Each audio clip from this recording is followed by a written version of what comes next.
Meghan Markle has continued to use her title, Duchess of Sussex, in America while addressing politicians and appearing in public.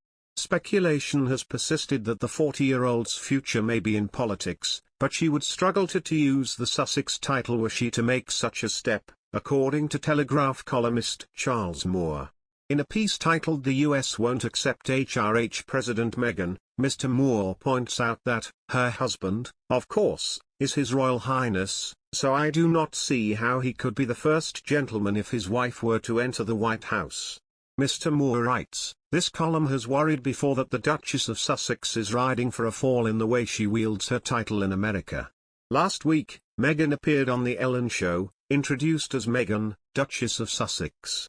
Earlier in November, it emerged Meghan sent a letter to Congress, addressed to Speaker of the House Nancy Pelosi and Majority Leader Chuck Schumer, which stated her belief that it was a national right to have access to a parental or sickness leave program.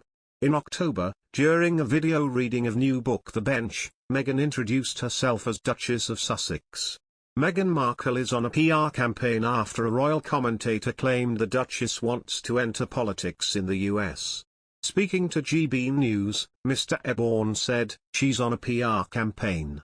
I can tell you here and now she will be wanting to enter politics in the States. I wouldn't be surprised if she's going to be our first US president and she could be looking at that side as well. She's certainly on an interesting PR campaign." Meghan took it upon herself to lobby Republican politicians to include paid parental leave and a climate policy by the US government.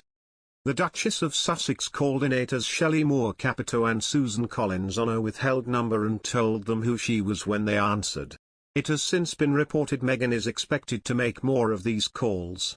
Access Hollywood reported, "These won't be the only calls Meghan Markle makes."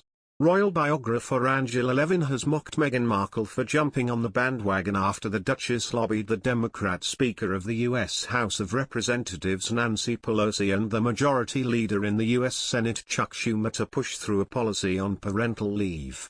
Ms. Levin claimed the measures, which have been backed by President Joe Biden, to introduce mandatory parental pay and sick leave had already gone through the U.S. Congress. However, law could stop Meghan Markle becoming president. Americans remain so proud of having expelled our monarchy by force that they are still allowed to tote guns under the Second Amendment, just in case the Crown has any plans for an invasion. That's why it's been confusing to watch them fall for Meghan Markle as she uses her freedom of speech, the First Amendment, to make allegations against Buckingham Palace, while gunning straight for the White House.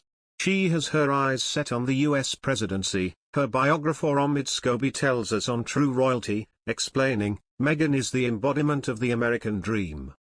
But it turns out there's a twist in the telenovela tale of the Hollywood starlet who married a prince and became so irked by all the press attention that she had to flee to Oprah Winfrey's sofa to tell the world, and no, I don't mean crying mummy needs some milk and sucking on a baby bottle in front of a market stall holder in a comedy skit on The Ellen Show.